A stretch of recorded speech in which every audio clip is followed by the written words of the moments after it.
ಅರಣ್ಯ ನಾಶ ಮಾನವನ ನಾಶ ಅನ್ನುವಂಥ ಮಾತಿದೆ. ಅದರಂತೆ ನಂಜನಗೂಡಿನ ಕಪಿಲಾ ನದಿಯ ತಟದಲ್ಲಿ ಮರಿ ವೀರಪ್ಪನ್ಗಳು ಪ್ರಭಾವಿ ಸಚಿವರೊಬ್ಬರ ಕುಮ್ಮಕ್ಕಿನಿಂದ ಮರಗಳ ಮಾರಣ ಹೋಮ ಮಾಡಿದ್ದಾರೆ. ಈ ಕುರಿತು ಒಂದು ವರದಿ ಇದೆ, ನೋಡೋಣ ಬನ್ನಿ. ಯಾವ ರೀತಿಯಾಗಿ ಬೃಹತ್ತಾಕಾರದ ಮರದ ಬುಡಕ್ಕೆ ಈಗ ಏನು ಕೊಡಲಿ ಪೆಟ್ಟಲ ಇಟ್ಟಿರುವಂಥದ್ದು ವಿಷಯದಲ್ಲಿ ಸಂಪೂರ್ಣವಾಗಿ ಗಮನಿಸ್ತಾರೆ ಗೊತ್ತಾಗುತ್ತೆ ಯಾವ ರೀತಿಯಾಗಿ ಮರಗಳ ಮಾರಣ ಹೋಮ ನಡೆದಿರುವಂಥದ್ದು ಅಂತ ಹೇಳಿ.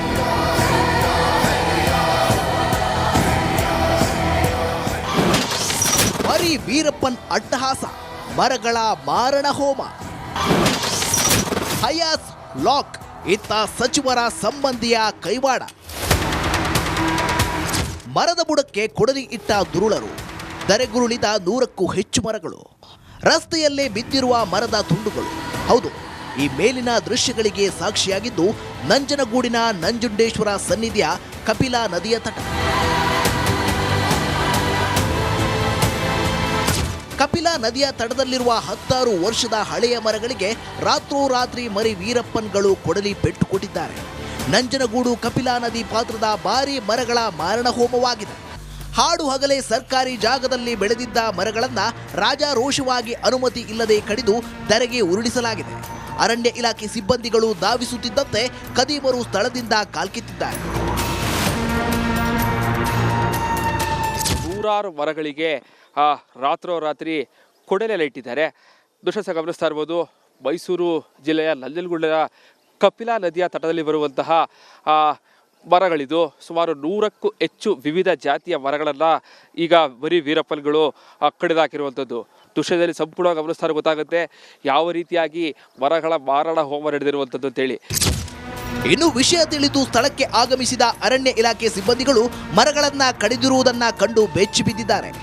ಪ್ರಕರಣ ಸಂಬಂಧ ಮರ ಕಟ್ ಮಾಡಲು ಬಂದಿದ್ದ ಹಯಾಸ್ ಅಹಮದ್ ಎಂಬ ವ್ಯಕ್ತಿಯನ್ನ ಬಂಧಿಸಿ ಪ್ರಕರಣ ದಾಖಲಿಸಿಕೊಂಡಿದ್ದಾರೆ. ಈ ಪ್ರಕರಣದ ಹಿಂದೆ ಮೈಸೂರು ಜಿಲ್ಲೆಯ ಪ್ರಭಾವಿ ಸಚಿವರ ಸಂಬಂಧಿಕರು ಕುಮ್ಮಕ್ಕಿನಿಂದ ಮರಗಳನ್ನ ಕಡಿಯಲಾಗಿದೆ ಎಂದು ಸ್ಥಳೀಯರೊಬ್ಬರು ಗಂಭೀರವಾಗಿ ಆರೋಪಿಸಿದ್ದಾರೆ. ಮೊನ್ನೆ ಇದಾಗಿದ್ದು, ನಿನ್ನೆ ಸಾಯಂಕಾಲ ಫಾರೆಸ್ಟ್ನವರೆಲ್ಲ ಬಂದು ಎಲ್ಲ ನೋಡ್ಕೊಂಡು ಹೋದ್ರು. ನಮ್ಗೆ ಇವತ್ತು ನಾವು ಎತ್ತಿನ ಗಾಡಿ ಗದ್ದೆ ಕೆಲ್ಸಕ್ಕೆ ಹೋಗ್ಬೇಕಾಯ್ತಲ್ಲ, ನಿಮ್ಮ ಕಾರ್ ನೋಡಿದ್ನು, ಅದಕ್ಕೊಂದು ಸ್ವಲ್ಪ ಕಾರ್ ತಕೊಡಿ ಅಂದ್ಬಿಟ್ಟವ ಹೇಳಕ್ ಸರ್ ಬಂದಿದ್ದು. ನಾವು ಒಟ್ಟು ಎಷ್ಟು ಮರಗಳಿತ್ತು ಸರ್ ಇಲ್ಲಿ ಅಂತ? ಇವಾಗ ಸದ್ಯಕ್ಕೆ ಇದು ನೆನ್ನೆ ಕಟಾವಾಗಿರೋದು ನೋಡಿದ್ರು ಸರ್. ನಾವು ಕೆಂಪಿಸ್ ನೋಡಿರು. ನಾವು ಈಗ ಗದ್ದೆ ಕೆಲ್ಸಕ್ಕೆ ಗಾಡಿ ಕರೆಯಕ್ಕೆ ಬಂದಿದ್ವಲ್ಲ, ನಿಮ್ಮ ಕಾರ್ ನೋಡಿದ್ವಿ. ಗೊತ್ತಾಗಲಿಲ್ಲ ಸರ್ ಅದು ಇದೆಲ್ಲ ಕಟ್ ಮಾಡ್ಬೇಕಾರೆ? ಪಕ್ಕದೂರವರು ನಾವು ಅವಕ್ಕೆಲ್ಲ ನಾವು ಇದು ಮಾಡಿದ್ವಿ. ಏನು ಮಾತಾಡ್ಕೊಳ್ತಾ ಇದ್ದಾರೆ ಸರ್ ಅಂತ? ಯಾರು ಗೊತ್ತಾ ಯಾರು ಇವರು ಏನಾದ್ರು ಗೊತ್ತಾಯ್ತಾ ಸರ್ ಅಂತ? ಇದ್ರ ಬಗ್ಗೆ ಯಾರೋ ನಾವು ಕೆಂಪಿಸ್ ನೋಡಿರಲ್ವ ಸರ್, ಅದಕ್ಕೋಸ್ಕರ ನಾವು ಇಲ್ಲಿ ಅಜ್ಜಿಗೆ ನಾವು ಎತ್ತಿನ ಗಾಡಿ ಕರೆಯಕ್ಕೆ ಬಂದಿದ್ವು. ಒಟ್ಟಾರೆ 100ಕ್ಕೂ ಹೆಚ್ಚು ಮರಗಳನ್ನ ಕಡಿಯುತ್ತಿರುವುದು ಅರಣ್ಯ ಇಲಾಖೆಗೆ ಗೊತ್ತೇ ಇಲ್ವಾ, ಅಥವಾ ಗೊತ್ತಿದ್ದು ಸಹ ಪ್ರಭಾವಿ ಸಚಿವ ಸಂಬಂಧಿಕರು ಎಂಬ ಕಾರಣಕ್ಕೆ ಸುಮ್ಮನಿದ್ರ ಎಂಬ ಅನುಮಾನಗಳು ಮೂಡುತ್ತಿವೆ. ಕ್ಯಾಮರಾಮ್ಯಾನ್ ಸಚಿನ್ ಜೊತೆ ವಿನೋದ್ ಪಡವರಹಳ್ಳಿ, ರಿಪಬ್ಲಿಕ್ ಕನ್ನಡ, ಮೈಸೂರು. ಅರಣ್ಯ ನಾಶ ಮಾನವನ ನಾಶ ಅನ್ನುವಂಥ ಮಾತಿದೆ. ಅದರಂತೆ ನಂಜನಗೂಡಿನ ಕಪಿಲಾ ನದಿಯ ತಟದಲ್ಲಿ ಮರಿ ವೀರಪ್ಪನ್ಗಳು ಪ್ರಭಾವಿ ಸಚಿವರೊಬ್ಬರ ಕುಮ್ಮಕ್ಕಿನಿಂದ ಮರಗಳ ಮಾರಣ ಹೋಮ ಮಾಡಿದ್ದಾರೆ. ಈ ಕುರಿತು ಒಂದು ವರದಿ ಇದೆ, ನೋಡೋಣ ಬನ್ನಿ.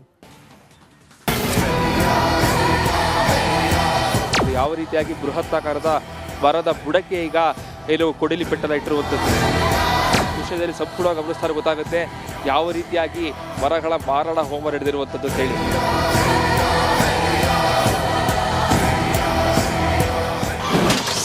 ಮರಿ ವೀರಪ್ಪನ್ ಅಟ್ಟಹಾಸ, ಮರಗಳ ಮಾರಣ ಹೋಮ. ಹಯಾಸ್ ಲಾಕ್, ಇತ್ತ ಸಚಿವರ ಸಂಬಂಧಿಯ ಕೈವಾಡ. ಮರದ ಬುಡಕ್ಕೆ ಕೊಡಲಿ ಇಟ್ಟ ದುರುಳರು, ಧರೆಗುರುಳಿದ 100ಕ್ಕೂ ಹೆಚ್ಚು ಮರಗಳು, ರಸ್ತೆಯಲ್ಲೇ ಬಿದ್ದಿರುವ ಮರದ ತುಂಡುಗಳು. ಹೌದು, ಈ ಮೇಲಿನ ದೃಶ್ಯಗಳಿಗೆ ಸಾಕ್ಷಿಯಾಗಿದ್ದು ನಂಜನಗೂಡಿನ ನಂಜುಂಡೇಶ್ವರ ಸನ್ನಿಧಿಯ ಕಪಿಲಾ ನದಿಯ ತಟ. ಕಪಿಲಾ ನದಿಯ ತಟದಲ್ಲಿರುವ 10 ವರ್ಷದ ಹಳೆಯ ಮರಗಳಿಗೆ ರಾತ್ರೋರಾತ್ರಿ ಮರಿ ವೀರಪ್ಪನ್ಗಳು ಕೊಡಲಿ ಪೆಟ್ಟು ಕೊಟ್ಟಿದ್ದಾರೆ. ನಂಜನಗೂಡು ಕಪಿಲಾ ನದಿ ಪಾತ್ರದ ಭಾರಿ ಮರಗಳ ಮಾರಣ ಹೋಮವಾಗಿದೆ. ಹಾಡು ಹಗಲೇ ಸರ್ಕಾರಿ ಜಾಗದಲ್ಲಿ ಬೆಳೆದಿದ್ದ ಮರಗಳನ್ನು ರಾಜಾರೋಷವಾಗಿ ಅನುಮತಿ ಇಲ್ಲದೆ ಕಡಿದು ಧರೆಗೆ ಉರುಳಿಸಲಾಗಿದೆ. ಅರಣ್ಯ ಇಲಾಖೆ ಸಿಬ್ಬಂದಿಗಳು ಧಾವಿಸುತ್ತಿದ್ದಂತೆ ಕದೀಮರು ಸ್ಥಳದಿಂದ ಕಾಲ್ಕಿತ್ತಿದ್ದಾರೆ. ನೂರಾರು ಮರಗಳಿಗೆ ರಾತ್ರೋರಾತ್ರಿ ಕೊಡಲೆಲ್ಲ ಇಟ್ಟಿದ್ದಾರೆ. ದೃಶ್ಯ ಗಮನಿಸ್ತಾ ಇರ್ಬೋದು. ಮೈಸೂರು ಜಿಲ್ಲೆಯ ನಂಜನಗೂಡಿನ ಕಪಿಲಾ ನದಿಯ ತಟದಲ್ಲಿ ಬರುವಂತಹ ಮರಗಳಿದು. ಸುಮಾರು 100ಕ್ಕೂ ಹೆಚ್ಚು ವಿವಿಧ ಜಾತಿಯ ಮರಗಳನ್ನು ಈಗ ಬರೀ ವೀರಪ್ಪನ್ಗಳು ಕಡಿದಾಕಿರುವಂಥದ್ದು. ದೃಶ್ಯದಲ್ಲಿ ಸಂಪೂರ್ಣವಾಗಿ ಗಮನಿಸ್ತಾರೆ ಗೊತ್ತಾಗುತ್ತೆ ಯಾವ ರೀತಿಯಾಗಿ ಮರಗಳ ಮಾರಣ ಹೋಮ ನಡೆದಿರುವಂಥದ್ದು ಅಂತೇಳಿ. ಇನ್ನು ವಿಷಯ ತಿಳಿದು ಸ್ಥಳಕ್ಕೆ ಆಗಮಿಸಿದ ಅರಣ್ಯ ಇಲಾಖೆ ಸಿಬ್ಬಂದಿಗಳು ಮರಗಳನ್ನ ಕಡಿದಿರುವುದನ್ನ ಕಂಡು ಬೆಚ್ಚಿ ಬಿದ್ದಿದ್ದಾರೆ. ಪ್ರಕರಣ ಸಂಬಂಧ ಮರ ಕಟ್ ಮಾಡಲು ಬಂದಿದ್ದ ಹಯಾಸ್ ಅಹಮದ್ ಎಂಬ ವ್ಯಕ್ತಿಯನ್ನ ಬಂಧಿಸಿ ಪ್ರಕರಣ ದಾಖಲಿಸಿಕೊಂಡಿದ್ದಾರೆ. ಈ ಪ್ರಕರಣದ ಹಿಂದೆ ಮೈಸೂರು ಜಿಲ್ಲೆಯ ಪ್ರಭಾವಿ ಸಚಿವರ ಸಂಬಂಧಿಕರು ಕುಮ್ಮಕ್ಕಿನಿಂದ ಮರಗಳನ್ನ ಕಡಿಯಲಾಗಿದೆ ಎಂದು ಸ್ಥಳೀಯರೊಬ್ಬರು ಗಂಭೀರವಾಗಿ ಆರೋಪಿಸಿದ್ದಾರೆ. ಮೊನ್ನೆ ಇದಾಗಿದ್ದು, ನಿನ್ನೆ ಸಾಯಂಕಾಲ ಫಾರೆಸ್ಟ್ನವರೆಲ್ಲ ಬಂದು ಎಲ್ಲ ನೋಡ್ಕೊಂಡು ಹೋದ್ರು. ನಮ್ಗೆ ಇವತ್ತು ನಾವು ಎತ್ತಿನ ಗಾಡಿ ಗದ್ದೆ ಕೆಲ್ಸಕ್ಕೆ ಹೋಗ್ಬೇಕಾಯ್ತಲ್ಲ, ನಿಮ್ಮ ಕಾರ್ ನೋಡಿದ್ನು. ಅದಕ್ಕೊಂದು ಸ್ವಲ್ಪ ಕಾರ್ ತಕೊಡಿ ಅಂದ್ಬಿಟ್ಟವ ಹೇಳಕ್ಕೆ ಸರ್ ಬಂದಿದ್ದು. ನಾವು ಒಟ್ಟು ಎಷ್ಟು ಮರಗಳಿತ್ತು ಸರ್ ಇಲ್ಲಿ ಅಂತ ಇಲ್ಲಿ ಇವಾಗ ಸದ್ಯಕ್ಕೆ ಇದು ನೆನ್ನೆ ಕಟಾವಾಗಿರೋದು ನೋಡಿದ್ರು ಸರ್. ನಾವು ಕೆಂಪಿಸ್ ನೋಡಿದ್ರು. ನಾವು ಈಗ ಗದ್ದೆ ಕೆಲ್ಸಕ್ಕೆ ಗಾಡಿ ಕರೆಯಕ್ಕೆ ಬಂದಿದ್ವಲ್ಲ, ನಿಮ್ಮ ಕಾರ್ ನೋಡಿದ್ವಿ. ಗೊತ್ತಾಗಲಿಲ್ಲ ಸರ್ ಅದು ಇದೆಲ್ಲ ಕಟ್ ಮಾಡ್ಬೇಕಾರೆ? ಅಲ್ಲಿ ಪಕ್ಕದೂರವರು ನಾವು ಅವಕ್ಕೆಲ್ಲ ನಾವು ಇದು ಮಾಡಿದ್ವಿ. ಏನು ಮಾತಾಡ್ಕೊಳ್ತಾ ಇದ್ದಾರೆ ಸರ್ ಅಂತ? ಯಾರು ಗೊತ್ತಾ ಯಾರು ಇವರು ಏನಾದ್ರು ಗೊತ್ತಾಯ್ತಾ ಸರ್ ಅಂತ? ಇದ್ರ ಬಗ್ಗೆ ಯಾರೋ ನಾವು ಕೆಂಪಿಸ್ ನೋಡಿರಲ್ವ ಸರ್, ಅದಕ್ಕೋಸ್ಕರ ನಾವು ಇಲ್ಲಿ ಅಜ್ಜಿಗೆಗೆ ನಾವು ಎತ್ತಿನ ಗಾಡಿ ಕರೆಯಕ್ಕೆ ಬಂದಿದ್ವು. ಒಟ್ಟಾರೆ 100ಕ್ಕೂ ಹೆಚ್ಚು ಮರಗಳನ್ನ ಕಡಿಯುತ್ತಿರುವುದು ಅರಣ್ಯ ಇಲಾಖೆಗೆ ಗೊತ್ತೇ ಇಲ್ವಾ, ಅಥವಾ ಗೊತ್ತಿದ್ದು ಸಹ ಪ್ರಭಾವಿ ಸಚಿವ ಸಂಬಂಧಿಕರು ಎಂಬ ಕಾರಣಕ್ಕೆ ಸುಮ್ಮನಿದ್ರ ಎಂಬ ಅನುಮಾನಗಳು ಮೂಡುತ್ತಿವೆ. ಕ್ಯಾಮರಾಮ್ಯಾನ್ ಸಚಿನ್ ಜೊತೆ ವಿನೋದ್ ಪಡವರಹಳ್ಳಿ, ರಿಪಬ್ಲಿಕ್ ಕನ್ನಡ, ಮೈಸೂರು.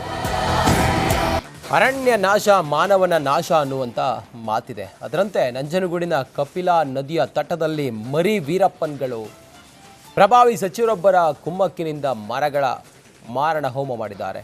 ಈ ಕುರಿತು ಒಂದು ವರದಿ ಇದೆ, ನೋಡೋಣ ಬನ್ನಿ. ಯಾವ ರೀತಿಯಾಗಿ ಬೃಹತ್ತಾಕಾರದ ಮರದ ಬುಡಕ್ಕೆ ಈಗ ಏನು ಕೊಡಲಿ ಪೆಟ್ಟದ ಇಟ್ಟಿರುವಂಥದ್ದು ದೃಶ್ಯದಲ್ಲಿ ಸಂಪೂರ್ಣವಾಗಿ ಗಮನಿಸ್ತಾರೆ ಗೊತ್ತಾಗುತ್ತೆ ಯಾವ ರೀತಿಯಾಗಿ ಮರಗಳ ಮಾರಣ ಹೋಮ ನಡೆದಿರುವಂಥದ್ದು ಅಂತೇಳಿ.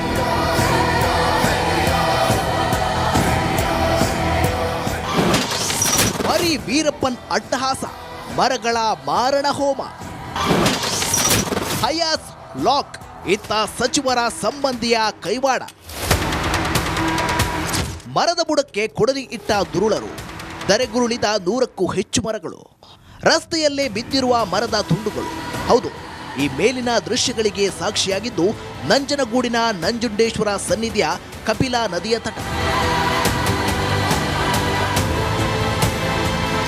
ಕಪಿಲಾ ನದಿಯ ತಟದಲ್ಲಿರುವ 10 ವರ್ಷದ ಹಳೆಯ ಮರಗಳಿಗೆ ರಾತ್ರೋರಾತ್ರಿ ಮರಿ ವೀರಪ್ಪನ್ಗಳು ಕೊಡಲಿ ಪೆಟ್ಟು ಕೊಟ್ಟಿದ್ದಾರೆ. ನಂಜನಗೂಡು ಕಪಿಲಾ ನದಿ ಪಾತ್ರದ ಭಾರಿ ಮರಗಳ ಮಾರಣ ಹೋಮವಾಗಿದೆ. ಹಾಡು ಹಗಲೇ ಸರ್ಕಾರಿ ಜಾಗದಲ್ಲಿ ಬೆಳೆದಿದ್ದ ಮರಗಳನ್ನ ರಾಜಾರೋಷವಾಗಿ ಅನುಮತಿ ಇಲ್ಲದೆ ಕಡಿದು ಧರೆಗೆ ಉರುಳಿಸಲಾಗಿದೆ. ಅರಣ್ಯ ಇಲಾಖೆ ಸಿಬ್ಬಂದಿಗಳು ಧಾವಿಸುತ್ತಿದ್ದಂತೆ ಕದೀಮರು ಸ್ಥಳದಿಂದ ಕಾಲ್ಕಿತ್ತಿದ್ದಾರೆ. ನೂರಾರು ಮರಗಳಿಗೆ ರಾತ್ರೋರಾತ್ರಿ ಕೊಡಲೆಲ್ಲ ಇಟ್ಟಿದ್ದಾರೆ.